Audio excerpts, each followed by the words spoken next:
correcta comprensión de las creencias fundamentales que enseña la Biblia es clave para todo cristiano que quiera relacionarse con Cristo, porque nos ayudan a conocerlo mejor, y cuando las doctrinas son mal interpretadas nos generan una imagen borrosa y confusa de nuestro Creador. Por eso entender las doctrinas es una llave fundamental para poder entender el libro de Apocalipsis, que no es otra cosa que la revelación de Jesucristo, como dice su primer versículo. Vamos a empezar analizando una de las más importantes, que es el estado de los muertos. El Apocalipsis habla de muchos temas como los juicios, las resurrecciones, que serán imposibles de entender si no comprendemos correctamente la doctrina del estado de los muertos. Para saber con certeza lo que la Biblia enseña y evitar todo tipo de especulación, vamos a aplicar lo aprendido en el video donde explicamos unos métodos sencillos y prácticos de interpretación y exégesis. Si no viste ese video, te lo recomiendo ampliamente que lo hagas. Aquí te dejo el link para poder entender las herramientas que hoy vamos a estar utilizando y que nos ayudarán a reconocer cuando se está manipulando o forzando el texto bíblico. Comenzamos.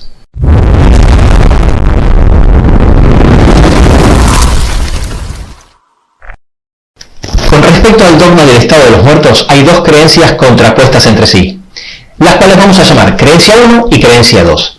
La creencia 1 dice que el cuerpo inerte más el soplo de vida de Dios forman un alma viviente o persona, es decir, el hombre es un alma viviente. Por el contrario, la creencia 2 enseña que dentro del cuerpo está el alma y el espíritu, es decir, el hombre tiene un alma. Luego la creencia 1 dice que al morir, el cuerpo vuelve al polvo, el soplo de vida vuelve a Dios y por consiguiente el alma deja de ser. Es decir, el alma es mortal y permanece en un estado de total inconsciencia hasta el día de la resurrección. La creencia 2 enseña todo lo contrario, que al morir el cuerpo sí vuelve al polvo, pero el alma va al cielo o al infierno según corresponda, es decir, el alma es inmortal y permanece allí de forma consciente. Finalmente, la creencia número 1 enseña que Jesús resucitará a los muertos desde el sepulcro volviéndolos a la vida, mientras que la creencia 2 dice que Jesús les va a entregar un cuerpo a las almas que ya estaban en el cielo. A pesar que la mayoría de los cristianos creen en la creencia 2, en este video vamos a descubrir que la Biblia enseña de forma clara y contundente, con literalmente decenas de versículos, la creencia 1, la del alma mortal, la cual es la doctrina correcta, contradiciendo tajantemente la segunda creencia, la del alma inmortal, la cual es una falsa doctrina. Para comprobar esto, obviamente vamos a analizar todos los textos que hablen del tema y por supuesto también vamos a analizar los textos que normalmente se utilizan para justificar la idea contraria. Empecemos por el principio y veamos lo que dice la Biblia de cómo fue creado el hombre. En Génesis, capítulo 2, versículo 7 dice: entonces Jehová Dios formó al hombre del polvo de la tierra. Efectivamente, la ciencia ha podido comprobar que el cuerpo de los seres vivos están formados por los mismos componentes químicos que hay en la tierra. Luego el texto sigue diciendo: y sopló en su nariz aliento de vida. Ese cuerpo inerte recibe el espíritu que viene de Dios, que es el aliento de vida. En el Antiguo Testamento se lo llama en hebreo ruach y en el Nuevo Testamento se lo llama en griego pneuma. La ciencia puede arrancar cualquier motor que tenga todas sus partes en funciones, pero muchos científicos a lo largo de la historia han dedicado toda su vida a revivir un cuerpo muerto. Pero a pesar de que estuviera intacto, con todas sus partes y órganos funcionando, jamás lo consiguieron, ni aunque el cuerpo haya sido perfectamente preservado y congelado intacto. Llegaron a la conclusión de que faltaba algo. No importa cuánto lo hayan intentado los científicos, ni cuánto lo sigan intentando. Nunca lo lograrán, porque una vez que el aliento de vida que proviene de Dios se va, ya no puede ser revivido. Así de sencillo. Y finalmente el texto termina diciendo: y fue el hombre un alma viviente, es decir, un nefesh. Cada vez que aparece la palabra alma en el Antiguo Testamento, en hebreo es nefesh, y en el Nuevo Testamento, en griego, se pronuncia psihi, y admite dos transliteraciones, suje o psique. Nosotros vamos a usar suje, que es la que se asemeja más a nuestra fonética española. Es decir, lo que el texto está diciendo es que el cuerpo con el Espíritu de Dios o aliento de vida, unidos, forman un alma, o un ser viviente. Es decir, el alma es sinónimo de vida, una vida que no puede existir fuera del cuerpo precisamente porque esa vida está formada por un cuerpo y el soplo o espíritu que viene de Dios. Y al referirse a los humanos, ese alma es sinónimo de persona. Y no tiene nada que ver con el concepto de que el cuerpo es un estuche donde cobija un alma inmortal. Ahora, vamos a ver varios versículos que explican qué sucede con todo esto cuando morimos. En Eclesiastés dice, volverá el polvo a la tierra como lo que era, y el espíritu volverá a Dios que lo dio. En Job dice que si Dios retira su espíritu y su aliento, todo ser humano perecería un tiempo y el hombre volvería al polvo. En Santiago y en Salmos tenemos la misma idea. Aquí te dejo los versículos. Es decir, son varios los versículos que en la misma sintonía de lo que veníamos explicando nos dice que al morir el espíritu o aliento de vida vuelve a Dios y el cuerpo vuelve al polvo. Si el alma es inmortal, ¿no sería lógico que el texto bíblico explique lo que pasa con el alma en vez de hablar solo del cuerpo y del espíritu? No lo hace simplemente porque el alma no va a ningún lado, sino que deja de ser. Mientras vamos dejando en pantalla los textos que nos van explicando claramente la idea predominante, vamos a seguir avanzando, en este caso con los textos que nos explican de forma clara y sencilla que el alma es mortal. Si volvemos al gráfico anterior, podemos ver que el cuerpo, con el Espíritu de Dios o soplo de vida, forman un alma viviente, un nefesh. Es decir, un ser viviente, o lo que es lo mismo, una persona.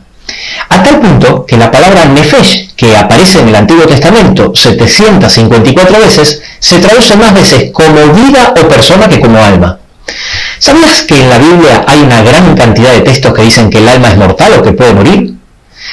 El profeta Ezequiel, por ejemplo, lo dice 2 veces en el capítulo 18, que el alma que peca muere. Y en 1 Timoteo 6:16 dice que Dios es el único que tiene inmortalidad. Pero además de estos textos hay una enorme cantidad de versículos que nos dicen que el alma, en Efesios, puede morir o puede ser matada. Lo que pasa es que como las traducciones no solamente son interpretativas, sino que también son tendenciosas, muchas veces cuando el alma muere, la palabra nefesh la traducen como persona o como vida. Como por ejemplo en Levítico 24:17, que dice asimismo el hombre que hiera de muerte a cualquier persona sufrirá la muerte. En realidad dice que hiera de muerte a cualquier nefesh, a cualquier alma. En Deuteronomio, capítulo 27, versículo 25, dice, maldito el que reciba soborno para quitar la vida inocente. En realidad dice para matar un nefesh, alma inocente. Acá te dejo un ejemplo de algunos versículos de muchos que hablan claramente de que el alma puede morir o ser matada. Y lo mismo pasa en el Nuevo Testamento. Aquí te muestro algunos versículos donde un ángel o Jesús mismo hablaba del alma en los mismos términos que lo hacían en el Antiguo Testamento, como sinónimo de persona o vida y que se podía morir o que se podía matar. Así que hay una gran cantidad de versículos en toda la Biblia que nos dicen hasta el cansancio que el alma es mortal. Puede morir, puede ser matada, y por el contrario no hay ningún texto que diga con la misma simpleza y claridad que el alma del hombre es inmortal. Es increíble que con toda esta evidencia bíblica todavía se siga creyendo en la inmortalidad del alma. Pero sigamos porque aún hay mucho más. ¿Qué dice la Biblia sobre dónde vamos a morir? Hay muchos textos en la Biblia que dicen que al morir somos polvo o volvemos al polvo, ya que al morir en el Antiguo Testamento vamos al Seol, en hebreo, o al Hades en griego, que significa sepulcro. Por eso en latín se lo tradujo como infernum, de donde viene la palabra infierno, que etimológicamente quiere decir por debajo de, lugar inferior o subterráneo. Las tres hacen referencia al sepulcro. En Job 17:16 dice, a la profundidad del Seol descenderán y descenderemos junto en el polvo, dejando claro que ir al Seol es sinónimo de ir al polvo. De la misma forma, hay muchos textos que dicen que al morir vamos al polvo. Eclesiastés, Job, Salmos, Isaías en sintonía con todo el contexto general de la Biblia. Pero es extraño que no haya ninguno que diga que el alma al morir sube al cielo. Y esto es porque al morir solo vamos al sepulcro y nos convertimos en polvo. Lo del alma que sale del cuerpo al cielo o al infierno es un invento humano y no es una enseñanza bíblica. Veamos ahora cómo se relata la muerte en la Biblia. Si al morir el alma de los santos iría al cielo, Lo más lógico sería que cuando la Biblia relata la muerte de algún patriarca o profeta, exprese algo así como y fue a encontrarse con Dios, y recibió la recompensa en el cielo, o y Dios lo recibió en su gloria, no sé, algo así. Sin embargo, el lenguaje bíblico expresa siempre todo lo contrario, solo una forma parca y seria de que lo enterraron y nada más. Veamos cómo registra la Biblia la muerte de los principales personajes. En el caso de Abraham, que es el padre de la fe, registrado en 25:8, Génesis 25:8 dice, y exhaló el espíritu y murió Abraham y fue unido a su pueblo. De Isaac dice prácticamente lo mismo, exhaló el espíritu y murió y fue recogido a su pueblo. Así menciona la muerte de Jacob, José, Samuel, Salomón, etc. Y algunos llegan a argumentar de que la frase de estos versículos, se reunieron con sus padres y con su pueblo, es una referencia a que ascendieron al cielo a reunirse con ellos. Con él un poco es muy fácil darse cuenta de que esa frase no significa que ascendieron al cielo a reunirse con sus padres, sino que significa que fueron enterrados donde estaban enterrados sus padres, o su familia o su pueblo. Te lo voy a demostrar con varios argumentos. En primer lugar, si lees bien todos los versículos, era costumbre de la época indicar tan pronto morían, acto seguido dónde habían sido enterrados. Lo hacen todos los versículos. En segundo lugar, fíjate bien que Abraham cuando muere dice que fue reunido con su pueblo, luego Isaac dice lo mismo, y luego Jacob dice lo mismo. Pero cuando llega José, que fue el primero en morir en Egipto, lejos de donde estaban enterrados sus padres, no dice que fue reunido con su pueblo, sino que dice que fue puesto en un ataúd. En tercer lugar, podemos ver que algunos versículos se nota mucho más claro porque la frase se expresa un poco diferente, como por ejemplo al describir la muerte de Salomón, que dice, durmió con sus padres y fue sepultado en la ciudad de su padre David. O al describir la muerte de David, que dice, y durmió David con sus padres y fue sepultado en su ciudad. Hay más argumentos, como por ejemplo el de Hechos 2:29, que habla de la muerte y sepultura del rey David, y en el versículo 34 dice clara y explícitamente que David no ascendió al cielo. Vamos a empezar con el análisis de los textos que se utilizan para justificar la idea contraria a lo que explica la Biblia. Comencemos con un versículo muy utilizado por los que apoyan la idea de la inmortalidad del alma. El texto es el que está en 1 Tesalonicenses, capítulo 5, versículo 23, que dice, el mismo Dios de paz os santifique por completo, y todo vuestro ser, espíritu, alma y cuerpo sea guardado irreprensible para la venida de nuestro Señor Jesucristo. Ellos afirman que aquí se mencionan las tres partes de nuestro ser, espíritu, alma y cuerpo, y por consiguiente este texto prueba que tenemos un cuerpo, un alma y un espíritu. Ahora bien, si nosotros tomamos en cuenta el contexto de todos los versículos que hablan del tema, como debe ser para no tomar los textos fuera de contexto, ya que eso es precisamente lo que significa un texto forzado, solamente tomando en cuenta los textos vistos hasta ahora, la conclusión más lógica sería que el versículo que acabamos de ver menciona espíritu, alma y cuerpo simplemente porque son los tres componentes del ser. El cuerpo más el espíritu forman el alma. Así que aquí estamos con un típico ejemplo de texto forzado por interpretación ambigua, siendo la interpretación que ellos dan la famosa suposición arbitraria de la que hemos hablado. Pero además hay otro problema, y que el tema principal del versículo es otro, y no trata directamente el tema que nosotros estamos estudiando. Fíjate bien cómo el texto está hablando de otra cosa que no tiene nada que ver, de que el Dios de paz nos santifique por completo y que seamos guardados irreprensibles. En ningún momento explica de qué forma está formado el ser y dónde va cada parte al morir. Aquí te paso en pantalla los textos analizados hasta ahora, por si tienes alguna duda y quieres analizarlos con pausa, para que puedas ver la diferencia de cómo estos textos sí que hablan del tema que estamos estudiando. Analicemos otro versículo que también se utiliza muchísimo para justificar que poseemos un alma. Este versículo está en Hebreos capítulo 4, versículo 12, que dice, porque la palabra de Dios es viva y eficaz, más cortante que toda espada de dos filos, y penetra hasta partir del alma y el espíritu, las coyunturas y los tuétanos, y discierne los pensamientos y las intenciones del corazón. Es el mismo caso que el versículo anterior. Su interpretación es ambigua, el tema principal es otro, y se obtiene la idea contraria con suposiciones arbitrarias.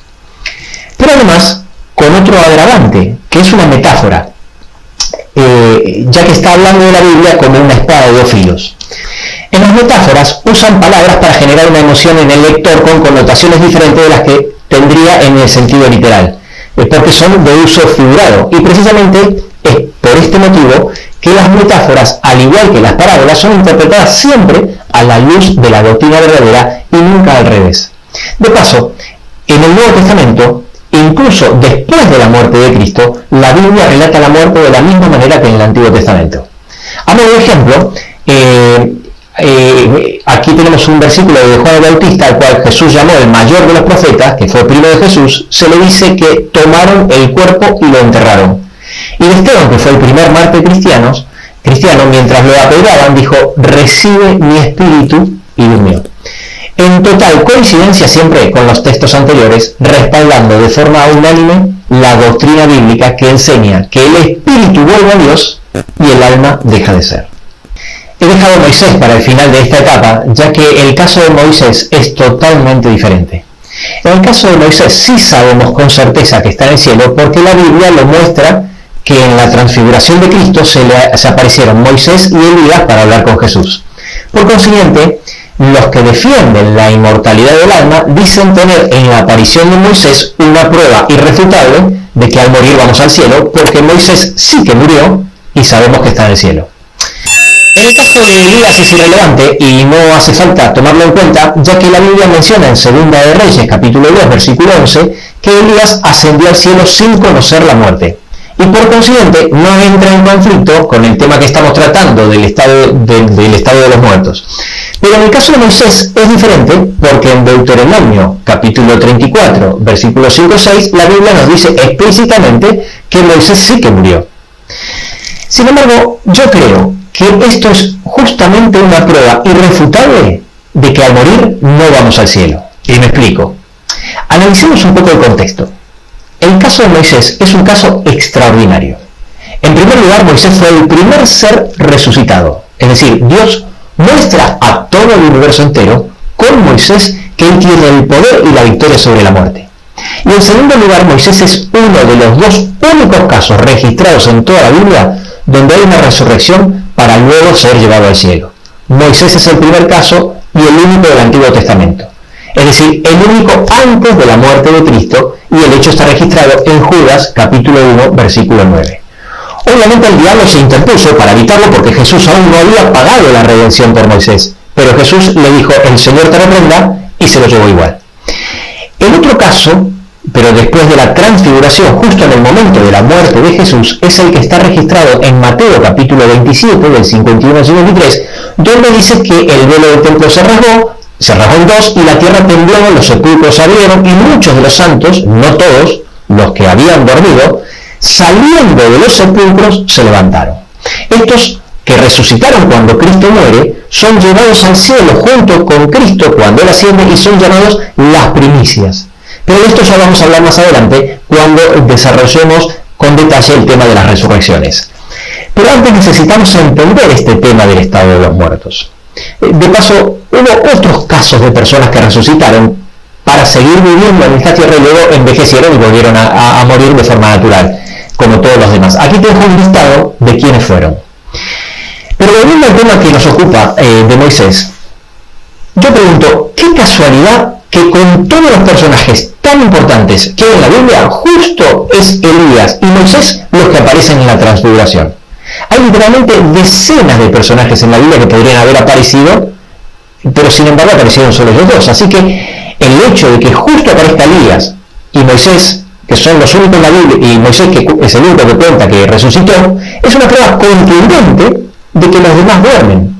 Así que aquí estamos una vez más ante una interpretación ambigua con una suposición arbitraria.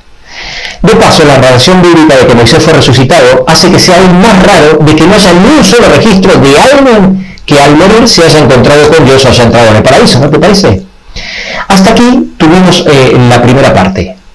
En el segundo video seguiremos viendo muchos más versículos que apoyan de forma contundente la enseñanza bíblica de este apasionante tema del estado de los muertos. No te lo pierdas.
bonus for me. I never want to lose you. I never want to lose you.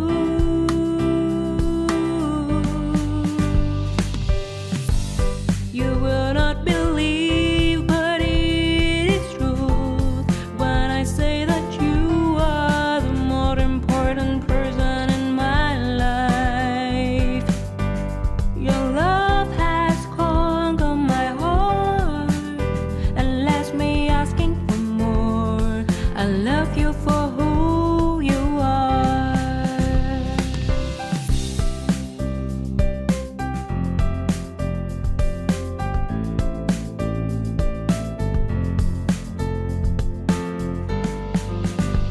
I am lucky enough to have a boyfriend like you. I'm not a perfect girl, but still have got you, and that's a bonus for me. I never want to lose you. I never want to lose you.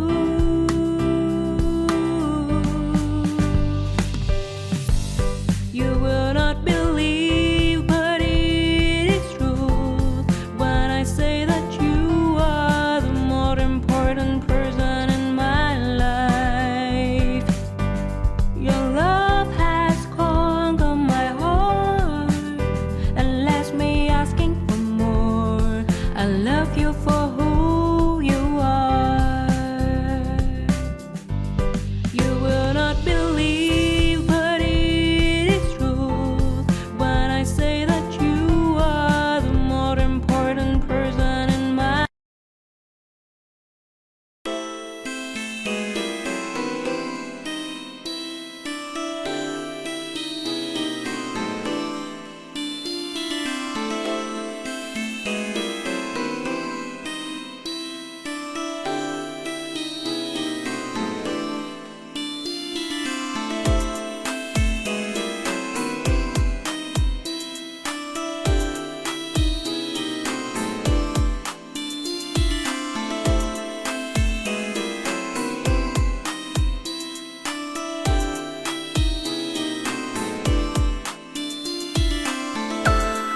smile. I know you are doing